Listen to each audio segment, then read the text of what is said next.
नमस्कार, मैं दीपक शर्मा और मेरे यूट्यूब मंच पर आपका स्वागत है। दोस्तों, आज से कुछ वक्त पहले, कुछ बरस पहले, जब नरेंद्र मोदी इस देश में हर चुनाव में एक नया रिकॉर्ड तोड़ रहे थे, उनकी तूती बोल रही थी, तब उन्होंने कल्पना नहीं की होगी कि एक दिन ऐसा भी आएगा जब राहुल गांधी उन पर भारी पड़ जाएंगे। लेकिन देश की राजनीति में आज ऐसा ही दिन आता हुआ दिख रहा है। राहुल गांधी मोदी की रैलियों पर भारी पड़ रहे हैं और हरियाणा का चुनाव इसकी ताजा मिसाल है, द न्यू एविडेंस।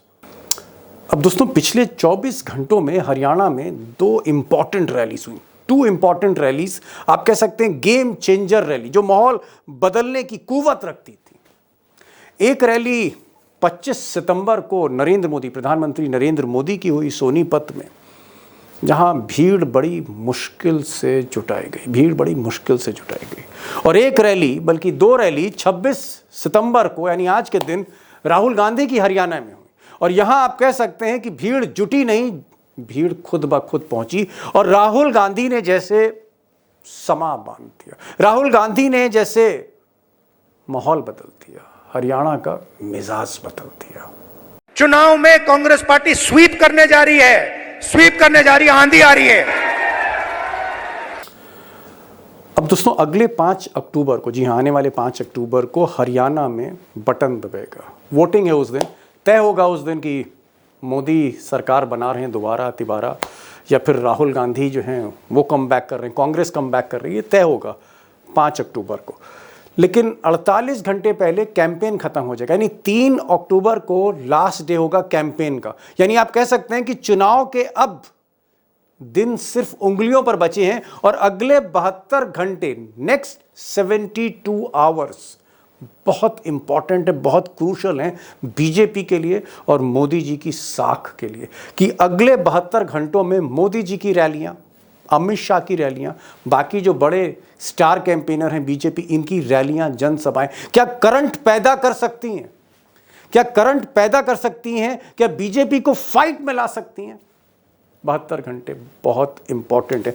और मुझे लगता है इसी हालात की वजह से, जो ऐसे हालात दिख रहे हैं चारों तरफ बीजेपी के, उसकी वजह से एक्सपर्ट्स का मानना है कि बीजेपी आज की तारीख में 90 में से, हरियाणा में 90 सीटें, 90 में से 20 सीटों के आसपास है, बहुत हद से हद 25 सीट। अब क्या एग्जैक्ट आकलन है, एग्जैक्ट जो ग्राउंड सिचुएशन है क्या है, वीडियो के आखिर में एक्सपर्ट्स बताएंगे। कांग्रेस कहाँ खड़ी है, कितनी सीटों की तरफ बढ़ रही है, बीजेपी कितनी सीटों पर आज खड़ी है। जो आकलन है, सटीक आकलन है, और एक्सपर्ट्स भी दिग्गज हैं, आखिर तक इस वीडियो को देखेगा। लेकिन एक बात मैं ज़रूर कहना चाहूँगा, एक बहुत इम्पॉर्टेंट डेवलपमेंट आज हुआ। कांग्रेस की जो अब तक की दुखती रखती, यानी पूरे इलेक्शन कैंपेन में जो कांग्रेस का सबसे वीकेस्ट पॉइंट था, जो सबसे कमज़ोर कड़ी थी, जी हाँ, कुमारी शैलजा और भूपेंद्र हुड्डा, दो हैवीवेट कांग्रेस के, इनके बीच जो शीत युद्ध चल रहा था, कोल्ड वॉर चल रहा था, तनातनी चल रही थी, नाराज़गी चल रही थी। शैलजा जो हैं वो चुनाव में मैदान में जा नहीं रही थी, दिल्ली में नाराज़ होकर बैठ गई थी। एक बहुत बड़ा, आप कह सकते हैं, कांग्रेस को सेटबैक था। आज इस सेटबैक को राहुल गांधी ने दूर कर दिया। आज दोनों नेता, कुमारी शैलजा एक बहुत बड़ी दलित लीडर, ना सिर्फ हरियाणा की, उत्तर भारत की, और भूपेंद्र हुड्डा एक दिग्गज नेता, पूर्व मुख्यमंत्री हरियाणा के, इन दोनों के बीच समझौता ही नहीं करा, एक मंच पर दोनों को ले आए राहुल गांधी। और राहुल गांधी को बात करते हुए देखा गया शैलजा के साथ, उनको भूपेंद्र हुड्डा के साथ बात करते हुए देखा गया। तो कहीं ना कहीं जो दलित वोटों में, बहुत निर्णायक दलित वोट हैं, जाट और दलित और किसान, दलित वोटों में जो सेंध लगाने की कोशिश हो रही थी, किसी मायावती के ज़रिए या फिर किसी चंद्रशेखर रावण के ज़रिए, जो दो नेता हैं दलित के बड़े, ये लोग जिस तरह से सेंध लगा रहे थे, उस सेंध पर कहीं ना कहीं सीमेंट लगा दिया आज राहुल गांधी ने। तो एक जो बड़ा सेटबैक कांग्रेस के लिए था, उसको कंप्रोमाइज़ कराया दोनों नेताओं के बीच में, और एक रास्ता दिया कांग्रेस को और आगे बढ़ने का राहुल गांधी ने आज। अब दोस्तों, अगर बीजेपी पॉइंट ऑफ व्यू से देखें, अगर इस इलेक्शन को उस नज़रिए से देखते हैं, बीजेपी के दृष्टिकोण से देखते हैं, जो एक अभी भी रूलिंग पार्टी है इस वक्त स्टेट में, तो मनोहर लाल खट्टर बीजेपी के 2 बार के मुख्यमंत्री, सबसे बड़े फेस, आज भी इनका कोई अता पता नहीं है। मनोहर लाल खट्टर बड़ी रैलियों से दूर हो गए हैं, मोदी और अमित शाह के साथ मंच साझा नहीं कर रहे, और छोटे छोटे जगहों पर, शादी घरों में, ऑडिटोरियम्स में, होटल्स में अभी भी वो लोगों से मिल रहे हैं, रैलियों से दूर हैं। Big point. और जो मौजूदा चीफ मिनिस्टर हैं नायब सिंह सैनी, इनकी कोशिश हरियाणा बचाने की नहीं, इनका जो फोकस है वो अपनी कंस्टिट्यूंसी लाडवा से जहाँ से लड़ रहे हैं, वो अपनी सीट बचाने के लिए संघर्ष कर रहे हैं, अपनी सीट बचाने के लिए। और मोदी जी की अगली रैली जो होने जा रही है, सीरीज़ ऑफ रैलीज़, इस रैलीज़ के लिए पूरी बीजेपी की ताकत झोंक दी गई है कि इस बार मोदी जी की रैली में भीड़ लाओ, ब्रिंग द क्राउड्स बैक। तो ये एक कोशिश, जी तोड़ कोशिश हो रही। देखना है अगली रैलियों में क्या होता है, मोदी जी के लिए भीड़ वापस आती है, वो समर्थन जुटता है, वो देखना होगा। लेकिन हालात ये हैं मोदी जी के आज कि सोनिया गांधी के दामाद प्रियंका गांधी के पति रॉबर्ट वाड्रा, जो ज़्यादातर हाशिए पर रहते हैं सियासत के, आज उन्होंने एक बहुत ज़बरदस्त हमला मोदी जी पर का, मोदी जी की क्रेडिबिलिटी पर अटैक किया। साख पर आज सवाल उठाए रॉबर्ट वाड्रा ने। पहली बार पीटीआई, देश की जानी मानी न्यूज़ एजेंसी पीटीआई, उसको उन्होंने इंटरव्यू में कहा कि मोदी जी झूठे इल्ज़ाम हरियाणा में लगा रहे हैं रैलियों में। कभी दलाल कहते हैं, कभी दामाद कहते हैं, कभी ज़मीनों की खरीद फरोख्त की बातें करते हैं। उसने कहा सारे इल्ज़ाम झूठे हैं, कीचड़ उछाल रहे हैं मोदी, मिस्टर मोदी कीचड़ उछाल रहे हैं। और अगर मिस्टर मोदी एक भी ज़मीन को गलत साबित कर दे, एक भी सौदा बता दें जो मैंने गलत किया हो, एक भी गलत ज़मीन मेरे पास हो, तो मैं चैलेंज देता हूं कि मोदी साबित करते। सोचिए, रॉबर्ट वाड्रा मोदी पर सबसे बड़ा हमला कर रहे हैं और शायद बीजेपी बैकफुट पे दिख रही है। एक भी मेरे कंपनी के नाम में जमीन हरियाणा में नहीं है, और तो मैं हैरान था। अब दोस्तों, जैसा मैंने पहले कहा कि दिन उंगलियों पर बचे हैं नतीजा आने के हरियाणा के। हरियाणा बहुत इंपॉर्टेंट है। हरियाणा अगर मोदी जी के हाथ से जाता है तो फिर महाराष्ट्र भी जा सकता है और एक शुरुआत हो सकती है, एक उल्टी गिनती शुरू हो सकती है, हार की काउंटडाउन शुरू हो सकता है। Very important crucial election. Jammu Kashmir भी है, हरियाणा भी है, क्योंकि उसके बाद महाराष्ट्र और झारखंड में चुनाव। तो अब मैंने कहा दिन उंगलियों पे बचे हैं। आज 3 खास मेहमान, तीनों ही एक्सपर्ट, जी हाँ तीनों ही एक्सपर्ट हैं। हमारे साथ हेमंत अत्री होंगे, जिनको मैं कहता हूं कि रिपोर्टिंग में किंग ऑफ हरियाणा, वो आपके साथ होंगे। पूछूंगा मैं आज, उनकी अग्नि परीक्षा है कि आज की तारीख, यानी आज सूरज ढलने के बाद what is the situation of BJP and Congress. Congress कितनी सीटों पर, बीजेपी को कितनी सीट मिल सकती है, वो स्कोर बोर्ड पूछूंगा मैं उनसे। हमारे साथ जो हरियाणा का लगातार दौरा कर रहे हैं रविंदर सिंह साहब, वो भी हैं, जुड़े हैं, हिसार से जुड़े हैं। यहाँ रैली थी राहुल गांधी की, लाइव होंगे हिसार से, उनको सुनिएगा, उनका आकलन क्या है बीजेपी के बारे में, कांग्रेस के बारे में। और हमारे साथ टाइगर होंगे अशोक वानखेड़े, उनको भी सुनिएगा। ये जो डिबेट है बहुत इम्पॉर्टेंट है, क्योंकि हरियाणा में कौन हारने जा रहा है, कौन जीतने जा रहा है, उससे कहीं ज्यादा ये जो इलेक्शन है 8 अक्टूबर वो तारीख है जो तय करने जा रही है राहुल गांधी और मोदी की ताकत इस वक्त क्या है। Who is powerful right now in the eyes of people. तो आज पहला सवाल अत्री साहब से। अत्री साहब, मेरा सवाल यह है कि 24 घंटे के अंदर, इन द लास्ट 24 आवर्स, एक रैली मोदी की, एक रैली राहुल गांधी की, इन 2 रैलियों के बाद आज आप हरियाणा को कहां खड़ा देख रहे हैं? मैं ये आपसे पूछना चाह रहा हूं, where is BJP and where is Congress? देखिए दीपक जी, एक लाइन का जवाब ये है कि जो राहुल गांधी की 2 रैलियां हुई, वो अपनी पार्टी के इंजन में पूरा करंट छोड़ने में पूरे तरीके से सफल रहे। मोदी जी 2 रैलियों के बावजूद भी बीजेपी कार्डर्स को और बीजेपी के कैंपेन को इलेक्ट्रीफाई नहीं कर पाए, क्योंकि थकावट दिख रही है, कोई फ्यूचर का एजेंडा नहीं दिख रहा है, पास्ट की अचीवमेंट्स नहीं दिख रही है, और अचीवमेंट के नाम पर बीजेपी की स्लेट खाली है 10 साल के शासन के बाद। इसमें मोदी भी बेचारे क्या करें। एक जो जिस तरह का माहौल मनोहर लाल बना के गए, हालत यह है कि मनोहर लाल को वो मंच पे भी नहीं ले सकते अपने पे। वो यहां पर कर रहे थे, वो मनोहर लाल आपने देखा नारायणगढ़ में वो कर रहे थे क्लोज डोर, जो करते हैं वो। तो ये सारी स्थिति बीजेपी को दिक्कत कर रही है लगातार, और उसका कारण सबसे बड़ा मनोहर लाल है, जो उनकी मित्रता जो है वो मोदी को क्या आपको लगता है, एक और सवाल, फिर मैं टाइगर के पास आ रहा हूं, फिर मैं रविंदर जी के पास जाऊंगा जो आज हिसार में थे। ये मैं पूछना चाह रहा हूं कि शैलजा वर्सेस भूपेंद्र हुड्डा, ये हम पिछले 6-7 दिन से ये एक नैरेटिव सुनते चले आ रहे थे। मोदी जी ने भी जिक्र किया, खट्टर साहब ने भी जिक्र किया, भाजपा के जो बड़े प्रवक्ता हैं उन्होंने हर टेलीविजन चैनल्स पे कहा कि भाई दलितों को लेकर कांग्रेस में बहुत ज्यादा इस वक्त अत्याचार हो रहा है, जिस तरह से शैलजा को सताया जा रहा है। तो शैलजा और भूपेंद्र हुड्डा की एक जंग चल रही थी, क्या इस जंग का पटापेक्ष हो गया, सीज फायर हो गया? क्या आज राहुल गांधी ने दोनों से हाथ मिलवा दिया है? मैं ये इसमें इंटरेस्टेड हूं, वन लाइनर। दीपक जी, इसकी घोषणा हमने परसों ही कर दी थी कि अब ये जंग for the timing cease fire हो गई है, और 5 तारीख तक आपको नहीं दिखाई देगी। 8 तारीख को जब रिजल्ट आएंगे उसके बाद यही जंग आपको फुल थ्रॉटल फिर दिखाई देगी, क्योंकि अल्टीमेट एम तो कुर्सी का है ना भाई। तो मुख्यमंत्री के पद के लिए दौड़ से कोई बाहर नहीं किसी ने अपने आप को विड्रॉ किया है। फॉर द टाइमिंग, आपने बिल्कुल सही शब्द कहा, सीज फायर है, और अब इसमें कोई उस तरह की बयानबाजी आपको नहीं दिखाई देगी। एटलीस्ट 3 तारीख की शाम को 7 बजे जब कैंपेन खत्म होगा तब तक उतना सीज फायर कर कॉम्प्रोमाइज हो गया है। ये कह रहे हैं कि शैलजा और भूपेंद्र हुड्डा, इनके बीच में जो तनातनी थी उसमें कहीं ना कहीं एक युद्ध विराम है, कंप्रोमाइज है, समझौता है, और राहुल गांधी एक मंच पर दोनों को लिया है। और यही बात अत्री साहब बार बार कह रहे थे कि दीपक जी आगे आगे देखिए होता है क्या, एक ही मंच पर राहुल गांधी के बगल में शैलजा बैठी होंगी, भूपेंद्र हुड्डा बैठे होंगे, और जो तस्वीरें आज हमने देखी हूबहू वैसी थी जो अत्री साहब ने बताया। मैं भी रविंदर जी के पास आऊंगा आज, बहुत इंपॉर्टेंट, लेकिन टाइगर से मैं एक क्विक शॉट लेना चाहता हूं।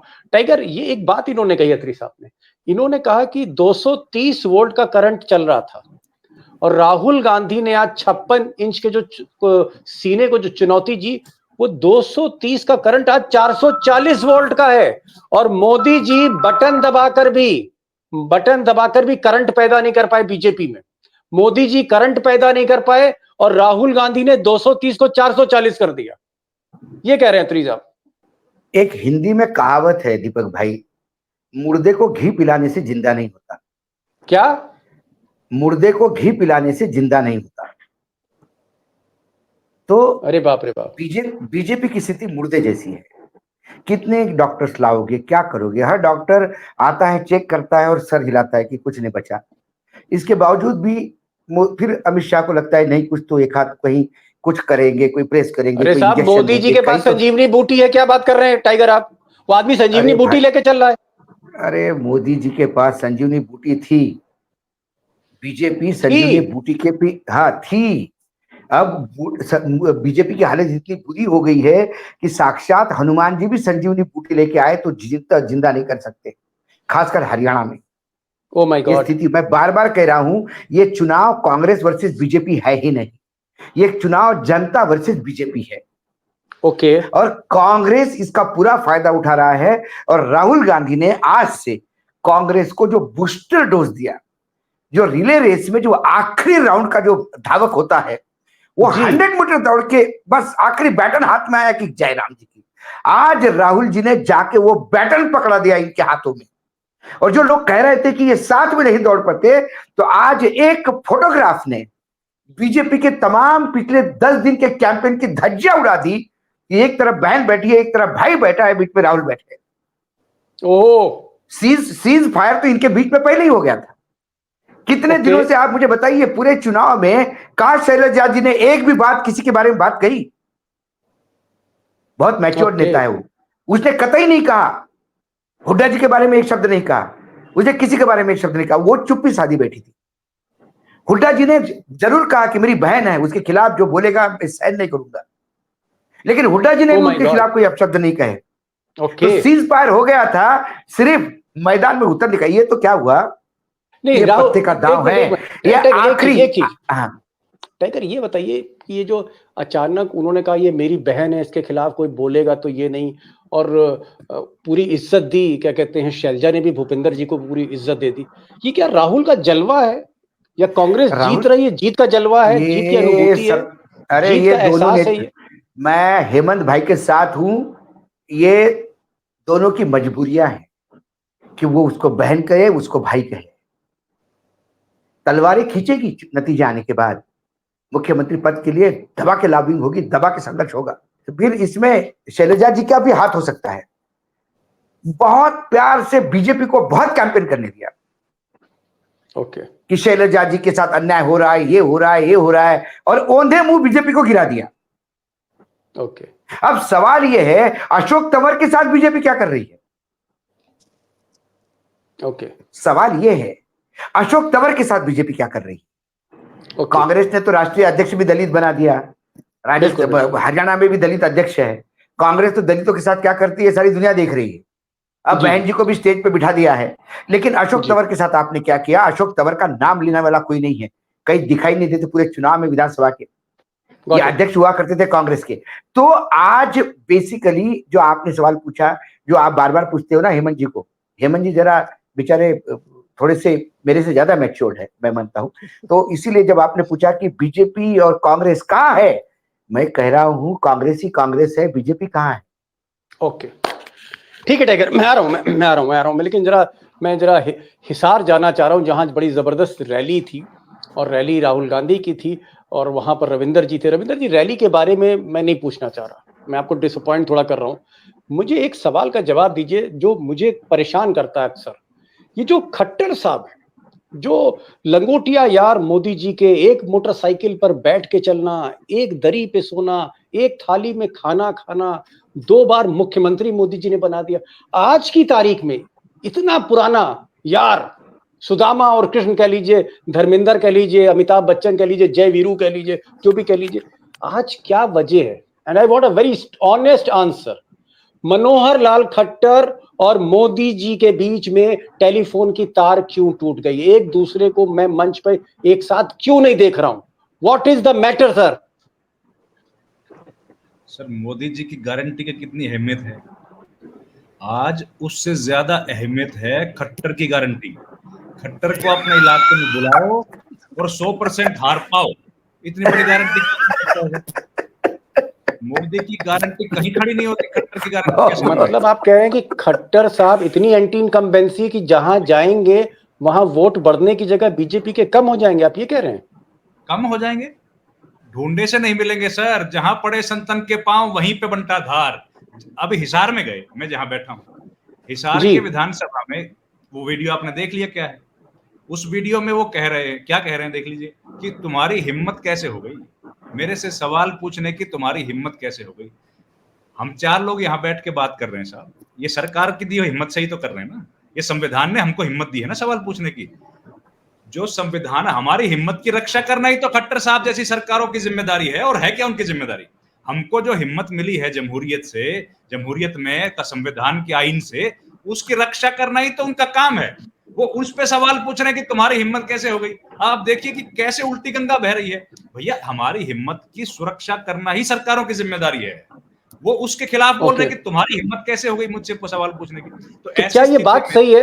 क्या ये बात सही है? एकदम मैं एग्जैक्ट आंसर चाह रहा हूं, हो सकता है आप घुमा फिरा के भी जवाब दे दें, लेकिन मैं तो साफ सवाल आपसे कर रहा हूं। क्या अमित शाह और खट्टर साहब 10 साल के मुख्यमंत्री, मतलब 2 बार मुख्यमंत्री बने, और अमित शाह देश के गृह मंत्री, क्या खट्टर और अमित शाह इन दोनों में भी इस वक्त 36 का आंकड़ा है, बातचीत नहीं हो रही है? Is it fact? इनके बीच में बातचीत तो तभी से बंद है ना सर, जब से टिकटों के बंटवारे पर चर्चा हुई। अब सारी टिकटें हरियाणा में खट्टर ने बांटी हैं। अब खट्टर को ही छिपाना पड़ रहा है कि कहीं खट्टर को कोई देख ना ले प्रधानमंत्री के साथ। जिन लोगों को पार्टी में लेने के लिए अमित शाह ने मना किया था, मनोहर लाल खट्टर उनको मैस्कॉट बना रहे हैं पार्टी का। उन लोगों को सबसे पहले टिकटों में बंटवारा किया, जिनकी वजह से जेजेपी को सारा ब्लेम जेजेपी पे डाला कि इन लोगों के कारण हमारी पार्टी हार गई। उनके सबसे बड़े जो चेहरे थे 2, दुष्यंत चौटाला तो आए नहीं, लेकिन एक मंत्री थे अनूप धानक, एक मंत्री थे देवेंद्र बबली। वो दोनों को पार्टी ने टिकट देके अपने अपने विधानसभा चुनाव में उनको चुनाव लड़ा रही है। और देवेंद्र बबली तो वो व्यक्ति हैं जिनको कांग्रेस पार्टी के हेड ऑफिस में दीपक बाबरिया ने मिलने से मना कर दिया। उनके कमरे के बाहर खड़े रहे, कहा कि भैया मिलूंगा नहीं और टिकट देने का तो सवाल ही नहीं उठता है, हम लोग तो आपका नाम भी रिकंसिडर नहीं कर रहे। वो उस व्यक्ति को बुला के घर पे अगर मनोहर लाल खट्टर टिकट देंगे तो अमित शाह उससे भला कैसे खुश हो जाएंगे? तो ये स्थिति है अमित शाह के बीच में और खट्टर के बीच में। और बातचीत बंद है, बिल्कुल उसी तरह की स्थिति है। और आज की तारीख में हालत यह है कि अमित शाह की रैलियों में तो खैर प्रधानमंत्री से तो ज्यादा भीड़ आ रही है, क्योंकि उनकी रैली जिस देहात के इलाके में हो रही है, लोहारू में उनकी रैली हुई और उसके अलावा जो रैलियां हुई है उनमें पीएम के मुकाबले में ज्यादा भीड़ आई है, लेकिन प्रधानमंत्री की भीड़ नहीं आ रही है सर, वो भी नहीं जुट पा रहे हैं। वो जहां जहां जाते हैं 5 से 10 हजार के बीच में सिमट रहे हैं, जिसमें पुलिस भी लगा लीजिए, और कितने प्लेन क्लोथ पुलिस वाले होते हैं वो आपको बड़ी बात आपने कहा कि खट्टर और अमित शाह के बीच 36 का आंकड़ा है। मोदी जी खट्टर साहब की सूरत नहीं देखना पसंद कर रहे। और तीसरी बात आपने कही जो और भी ज्यादा इंपॉर्टेंट है कि मोदी की रैली से ज्यादा भीड़ अमित शाह की रैली में हो रही है। Now that's very surprising. लोग तो कहते थे कि मोदी जी वोट कैचर है, लेकिन यहाँ पर अमित शाह की भीड़ ज्यादा हो रही है। एक सवाल मैं थोड़ा सा बीजेपी से हटकर मैं कांग्रेस की तरफ वापस लौट रहा हूँ और अत्री साहब से पूछूंगा। अत्री साहब, चप्पे चप्पे की नजर आप पे, मतलब मैं कहूंगा कि हरियाणा की ऐसी कोई कंस्टिट्यूएंसी नहीं, हरियाणा का ऐसा कोई कस्बा नहीं है जहां आपकी कलम ना चली हो, जहां आपकी नजरें ना गई हो। मुझे ये बताइए, अगर आप हरियाणा को इतने मतलब ऊपर तक जानते हैं, अंदर तक जानते हैं, मेरा सवाल ये है अत्री साहब कि क्या शैलजा की वापसी से कांग्रेस के कैंपेन में जान आ गई है? क्या कांग्रेस शैलजा की वापसी के बाद अब फुल गियर पे, फुल स्पीड पर है? फर्क क्या है? शैलजा 10 दिन से नाराज थी, सबसे बड़ी दलित नेता हैं, एक सीनियर लीडर हैं कांग्रेस की, इनकी वापसी का मतलब क्या है कांग्रेस? निश्चित तौर पे दीपक जी बहुत ज्यादा फर्क पड़ेगा। और जो बीजेपी ने पिछले 4 दिन में बहुत ही रिगरस कैंपेन चलाया अपने गोदी मीडिया के जरिए, डॉगी मीडिया के जरिए, कि दलितों के साथ ये हो रहा है, शैलजा के साथ ये हो रहा है, शैलजा हमारे आने वाली है, वो उन्होंने कंप्लीट कंफ्यूजन क्रिएट किया था दलित समुदाय के अंदर और उसको एनकेश करना चाह रहे थे जाट बनाम दलित करके। उस सारी स्थिति को बेसिकली कंट्रोल कर लिया गया है। और ये बात मैंने आपके पहले दिन भी शो में कही थी कि जो नाराजगी है उसका अब कुछ नहीं हो सकता, टिकटें बट चुकी हैं, अब तो केवल सीज फायर हो सकता है, दोनों को एक प्लेटफॉर्म पे लाया जा सकता है और वही ले आए। बेसिकली क्या है कि अब यही देखने की बात है। देखिए शैलजा ने आज 2 रैलियां कर दी, 2 जनसभाएं कर दी, असंध के बाद वो टोहाना में चली गई, उसके बाद हिसार सिटी में चली गई, कल उनकी 4-5 सभाएं और हैं। वो कभी भी पार्टी लाइन से गलत बोलती नहीं है, गुटबाजी को बढ़ावा देती नहीं। कोई नाराजगी भी है तो उनकी मुस्कुराहट में या मौन में होता है, और मौन उनका जो है वो मुखर से ज्यादा खतरनाक था, जिसका आपने देखा भी कि बीजेपी को एक मौका मिल गया और उन्होंने तमाम तरह का एक नैरेटिव बढ़ा दिया। अब जो स्थिति है, अब कांग्रेस पार्टी फुल थ्रॉटल में जाएगी चुनाव में। अब किस तरीके का कोई कंफ्यूजन नहीं है। भारतीय जनता पार्टी, मनोहर लाल खट्टर और खास तौर पर अमित शाह जैसा व्यक्ति जो देश के गृह मंत्री है, उन्होंने जिस तरीके से दलित बनाम ये करने की कोशिश की थी, और खासतौर पर जो शैलजा का बार बार जिक्र करके उन्होंने किया था कि शैलजा के साथ ज्यादती हो रही है, अब सवाल उल्टा उनसे पूछे जाएंगे जो पूरे कैंपेन के अंदर। अब फायरिंग लाइन में वो लोग होंगे कि तुमने दलितों के लिए आज तक क्या किया है, और दलित को लेकर के जो कल्याण दलित की बात है उसको लेकर के जो बीजेपी और आरएसएस के क्रेडेंशियल्स हैं दीपक जी, वो हरियाणा में नहीं पूरे देश में किसी से नहीं छिपे हुए। हरियाणा में तो 1.25 लाख रोजगार की जो नौकरियां दी कौशल रोजगार विकास निगम के तहत, उसके अंदर आरक्षण का पूरा कैलेंडर ही खत्म कर रखा था ना। अब सवाल पूछे जाएंगे कि 1,20,000 नौकरियों में वो कैलेंडर कहां है। तो बीजेपी अब रिसीविंग एंड पे होगी इस स्कोर के ऊपर भी, जो दलित वाला जो इशू है, और इसको अभी आपको नापने में 24 से 48 घंटे लगेंगे कि शैलजा किस टोन और टेनर के साथ मैदान में कूदती हैं, वो देखना बड़ा इंटरेस्टिंग होगा। और दलित के अंदर कितना इलेक्ट्रिफिकेशन होता है, कितना इलेक्ट्रीफाई होते हैं वो भी एक देखने की चीज। मैं आ रहा हूं अग्नि परीक्षा का राउंड शुरू होने जा रहा है अत्री साहब, आपका और रविंदर जी का, और जहां मैं सीधे सीधे पूछूंगा कि आज की तारीख में कांग्रेस कहां पर है, कितनी सीटों की तरफ बढ़ रही है, घट रही है, बीजेपी कहां खड़ी है। क्योंकि आपने कहा था कि ये 24 घंटे बहुत क्रूशल हैं। मोदी की रैली और राहुल गांधी की रैली के बाद आपने कहा था कि आप असेसमेंट देंगे, तो मैं टाइगर से सवाल पूछूंगा, आपके पास आऊंगा, फिर रविंदर जी के पास आऊंगा, फिर टाइगर के पास जाऊंगा लास्ट। तो ये मैंने आपको बता दिया, आप लोग सोच लीजिए, तय कर लीजिए, मोबाइल पे जो डेटा है आप जरा देख लीजिए। मैं टाइगर के पास जा रहा हूं। टाइगर, एक चीज तो तय हो रही है, जैसे जो गिरफ्त है, मोदी जी की जो ग्रिप है, पकड़ है, वो हरियाणा पे खुल रही है धीरे धीरे।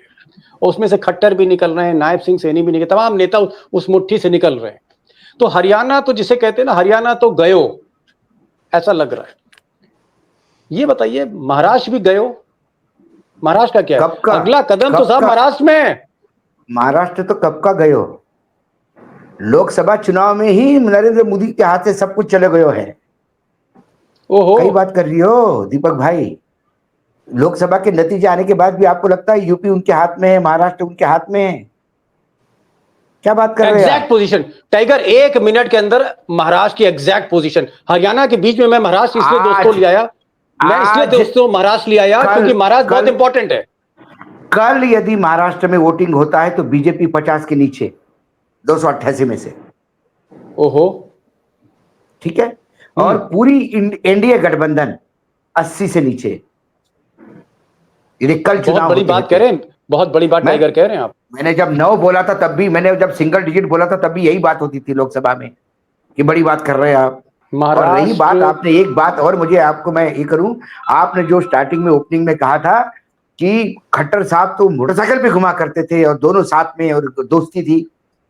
देखिए, नरेंद्र मोदी के साथ मोटरसाइकिल पे घूमना बहुत रिस्की। मोदी को जिसने मोटरसाइकिल पर बैठाया, मोटरसाइकिल पंचर हुई उसकी। मैं आ रहा हूं, मैं टाइगर उसकी मोटरसाइकिल पंचर रहा हूं मैं जरा, क्योंकि अब दोस्तों को इंतजार है। अत्री साहब और रविंदर साहब का जो अग्नि परीक्षा है वो फाइनल राउंड पर हम पहुंच गए। बताइए रविंदर साहब, बताइए क्या, what is your assessment? Haryana में तो सर कांग्रेस पार्टी का मुकाबला बीजेपी कर नहीं पा रही है, किसी भी तरह से कर नहीं पा रही है। और जो सबसे मजबूत गढ़ थे बीजेपी के, अहिरवाल का और जीटी रोड, वहीं पर बीजेपी को नुकसान हो रहा है सबसे ज्यादा। आज मैं हिसार के इलाके में हूं। हिसार के इलाके में भी बीजेपी ने 4 विधानसभा की सीटें हांसी जीती थी, हिसार शहर जीता था, नलवा जीता था, इन बरवाला, इन चारों विधानसभा क्षेत्रों में बीजेपी बहुत टफ कॉन्टेस्ट में है, फंसी हुई है। बीजेपी को, जैसे हम लोग पहले भी चर्चा करते रहे थे कि बीजेपी को जिताने की जिम्मेदारी कुछ जगहों पर निर्दलियों के पास दी गई है, कुछ जगह पर आईएनएलडी के पास दी गई है। बीजेपी मुकाबले में नहीं है, कांग्रेस पार्टी के साथ मुकाबला नहीं कर सकती, न 2014 में कर पाई थी, न 2019 में कर पाई थी। पिछली बार बीजेपी को 25+ सीट्स दी थी, आज आप क्या कितनी सीट दे रहे हैं? आपका आकलन कितनी सीटों पे बीजेपी आगे लग रही है आपको? पिछली बार आपका आंकड़ा 25 था। मैंने मैक्सिमम 25 दी थी, 25+ नहीं दी थी, 25 के आसपास मैंने बोला, उसके आसपास ही। हाँ, उसके आसपास। आज बीजेपी आज आप क्या कह रहे हैं? मैं उसके आसपास ही बोल रहा हूँ सर, 25 का। और कांग्रेस कांग्रेस आराम से 55 सीटें, 55। ओके। तो रविंदर जी कह रहे हैं कि कांग्रेस 55 के आसपास है और बीजेपी आज भी उनको 25 के आसपास दिख रही है। थैंक यू सो मच, आप आए क्योंकि आपको दूसरे प्रोग्राम में जाना है। रविंदर जी थैंक यू सो मच, आप हिसार से इतनी कवरेज के बाद आज आप जुड़े हिसार से, थैंक यू सो मच। अत्री साहब, सर एक और बात बोल दूं, आपने सही बात बोली कि वो पहले प्रधानमंत्री उनको स्कूटर पे घुमाते थे, अब खट्टर साहब उनका बदला उतारेंगे और पीएम को हरियाणा में स्कूटर पर ही घुमाएंगे इस चुनाव के बाद। चलिए ठीक। अत्री साहब तैयार हैं? जी सर, जी जी जी दीपक जी। देश देख रहा है आपको, बताइए। दीपक जी देखिए, जो कल का जो आपने बात की थी उसी स्थिति के आसपास आज भी खड़ा है मामला, क्योंकि देखिए इलेक्ट्रीफाई कर दिया है कैंपेन को, जिसमें कोई शक नहीं है।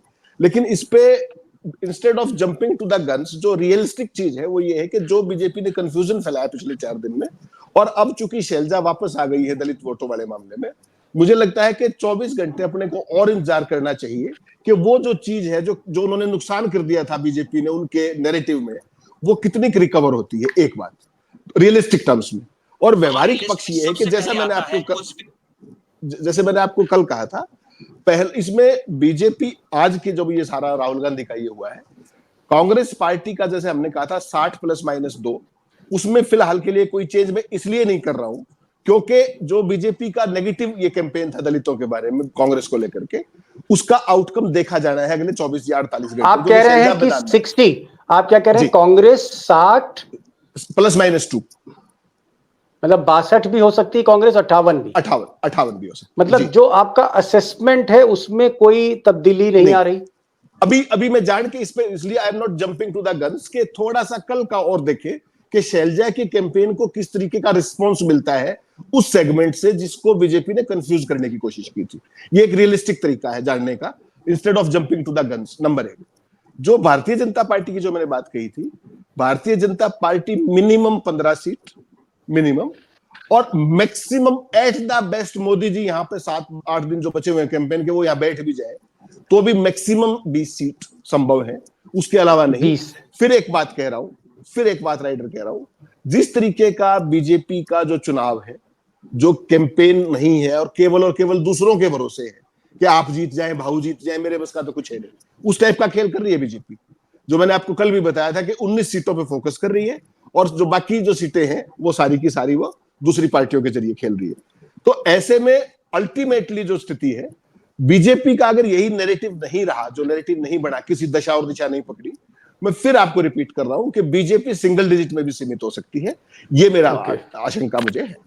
एक थोड़ा सा अत्री साहब कंफ्यूजन हुआ, क्योंकि आपने कहा कि बीजेपी 10 से नीचे भी जा सकती है, और फिर आपने कहा कि अगर नरेंद्र मोदी और अमित शाह इनकी जो रैलियां हैं आने वाले 6-7 दिन में, जो लास्ट स्लॉग ओवर्स हैं, जो ये 6-7 दिन आखिरी बचे हैं, अगर इसमें मोदी की रैली में इंपैक्ट आता है, उनकी रीच बढ़ती है, वो एक नया नैरेटिव सेट करते हैं, तो ये सीटें आप कह रहे हैं 20 तक पहुंच सकती हैं maximum, at the max, best possible case scenario. लेकिन वैसा, और अगर मोदी का इंपैक्ट नहीं आया तो ये सीटें 20 से घटकर 10 पर भी आ सकती हैं। 10 सिंगल डिजिट, नो। ओके। लेकिन दीपक जी, एक सेंटेंस और जोड़ना चाहूंगा आपकी अनुमति से। आज की तारीख में मोदी जी की जो दुर्गति हो रही है ना, उसका सिंगल लार्जेस्ट कारण क्या है? एक बातचीत में एक बात आई कि अमित शाह की रैलियों में फिर भी छोटे मोटे लोग आ रही, संख्या आ रही है, लेकिन मोदी क्या नहीं आ रही है। उसका सिंगल लार्जेस्ट कारण है मनोहर लाल खट्टर से उनका प्यार। सारा हरियाणा ये मानता है कि हरियाणा के साथ जो 9.5 साल में हुआ खट्टर के राज में, उसके लिए जितने खट्टर दोषी हैं उतने ही दोषी नरेंद्र मोदी हैं, जो उन्होंने उनको कंटिन्यू किया। इसलिए उनसे व्यक्तिगत अदावत हरियाणा की जनता मान रही। गॉट इट अत्री साहब, got it. You have said 3-4 points. Number 1, आपने कहा कि कांग्रेस यथावत वहीं पर है जो आप असेसमेंट कर रहे थे कि साहब 60 + 2 - 2, यानी 62 भी कांग्रेस जा सकती है, 58 भी आ सकती है, ये आपने कहा। दूसरा, आपने कहा कि बीजेपी में अगर आने वाले 6-7 दिन मोदी ने जबरदस्त रैली की, उसका इंपैक्ट आता है, और अगर वो नैरेटिव चेंज कर देते हैं, कहीं ना कहीं गति को बदलते हैं, कैटलिस्ट बनते हैं, तो फिर बीजेपी 20 पर भी पहुंच सकती है। और अगर मोदी नहीं चमक पाए, इंपैक्ट नहीं हुआ, तो वो फिर 10 के नीचे भी आ सकते हैं। टाइगर, आपने सुन लिया अत्री साहब को, मेरी बात भी सुन ली और रविंदर जी की सुन ली। फाइनल आपको क्या लग रहा है? क्या आप सहमत हैं अत्री साहब से? मैं अत्री साहब को तो लगातार सुन रहा हूं, अलग अलग प्लेटफॉर्म पे सुन रहा हूं, और हमारी न्यूज लॉन्चर की टीम भी लगातार हरियाणा में घूम रही है पिछले 10 दिनों से। उनका जो फीडबैक है वो एग्जैक्टली अत्री साहब को मैच करता है। रेदर अत्री साहब इफ एंड बट में बोल रहे हैं, वो तो करीब करीब ये कह रहे हैं कि ये 10 से 12 के बीच में समिट जाए तो आश्चर्य नहीं होगा। यानी एक चीज हम इस नतीजे पे पहुंच सकते हैं आज की तारीख में कि कांग्रेस की सरकार बन रही, कांग्रेस बहुमत के ऊपर जा रही है। एग्जैक्टली, बहुमत 90 में 46 के ऊपर जा रही है। देखिए, कांग्रेस तो सरकार बना रही है, सवाल है कि कांग्रेस को कितनी सीटें ज्यादा मिलती है मेजॉरिटी से, उतने स्टेबिलिटी कांग्रेस की मानी जाएगी। 5-10 सीटों पे यदि कांग्रेस आ गई मेजॉरिटी से, 46 की मेजॉरिटी है, वहां पे कांग्रेस 52 आ गई, तो ये खेल करेंगे, आगे पीछे 1-8 साल में खेल होगा। और यदि कांग्रेस 60 के आसपास आ गई तो फिर ये बहुत तकलीफ वाला मामला होगा बीजेपी एक स्ट्रॉन्ग तेलंगाना जैसी सरकार होगी कांग्रेस की। बीजेपी ये, हम अत्री साहब, दीपक भाई, आप, हम कोई बहुत ज्यादा रिसोर्सफुल लोग नहीं है जो हमको ये इंफॉर्मेशन, हमसे ज्यादा रिसोर्सफुल अमित शाह, नरेंद्र मोदी सब है। उनको ये मालूम है उनकी स्थिति क्या है, अच्छी तरह से मालूम है। लेकिन अब उनका प्रयास ये है, हम तो हार ही रहे हैं, कांग्रेस कैसा भी करके 50 के ऊपर नहीं जानी चाहिए। इसके लिए बाकी लोगों के पीछे ताकत झोंकने का काम चल रहा है। हम तो डूब रहे हैं सनम, तुम्हें कम से कम डुबाए ना तो फंसा दें, ये कहना है उनका कि कांग्रेस को कहीं ना कहीं फंसा दिया जाए, दलदल तक तो लेके आए, दलदल तक लेके आए, मतलब कम से कम खेल बिगाड़े। टाइगर आप आए, और अत्री साहब हैट्स ऑफ टू यू। आजकल सरस्वती आपकी जीहा पर जैसे विराजमान है, आप कह रहे हैं कि साहब 60 के आसपास जो है कांग्रेस होगी और 10 से 20 के बीच में वो मोदी जी होंगे, और सारा दारोमदार जो है आप कह रहे हैं कि मोदी जी पर अब है, कि मोदी जी ये स्लॉग ओवर कैसे खेलते हैं, आखिरी गेंद पर छक्का पड़ता है मोदी की, या आखिरी गेंद पर मोदी विकेट लेते हैं। ये जो 6-7 दिन है, ये अग्नि परीक्षा मोदी के लिए दोस्तों, किस तरह से एक नया नैरेटिव सेट करके कांग्रेस को वो डेंट दे सकते हैं, क्या इंपैक्ट हो सकता है। और अगर नहीं डेंट पड़ा, मोदी कुछ कर नहीं पाए, तो जो अत्री साहब ने कहा है कि फिर बीजेपी की स्थिति 15 के नीचे जा सकती है। Tiger, thank you so much. इतनी बिजीनेस होने के बाद, मसरूफियत के बाद, ये जो प्यार आपका लेके आता है, मेरे पास लफ्ज नहीं है कि ऐसे शुक्रिया अदा करूं। और अत्री साहब, ये चुनाव मैं का फैन माहौल नहीं है। हूं। अत्री साहब आपकी- नहीं, अत्री साहब ही बहुत बिजी है, मेरे से ज्यादा बिजी है अभी अत्री साहब, वाकई मैं मानता हूँ। नहीं, बस अत्री साहब ये प्यार बनाए रहिए और इसी तरह से आप बेबाकी से बोलते रहिए। ऐसे एक्सपीरियंस रिपोर्टर जो समझते हैं और समझाते हैं, कमाल है सर, कमाल है। Thank you so much Deepak tiger, thank भाई, यू सो मच। एंड में एक बात तो कहना चाहूंगा, आप इतने सारे टाइगर इकट्ठा करेंगे तो कहीं आपके चैनल को टाइगर रिजर्व घोषित नहीं कर दे गवर्नमेंट ऑफ इंडिया? नहीं, टाइगर रिजर्व है सर, ये टाइगर रिजर्व टाइगर रिजर्व ही है। जिनको शेर देखना है वो यहाँ आते हैं और शेर आप लोग हैं। थैंक यू सो मच अत्री साहब, thank you so much, thank you so much Ashok Wankhede और रविंदर जी जो आज हिसार से जुड़े थे, उनका भी बहुत बहुत शुक्रिया। Thank you so much on behalf of my friends, thank you so much.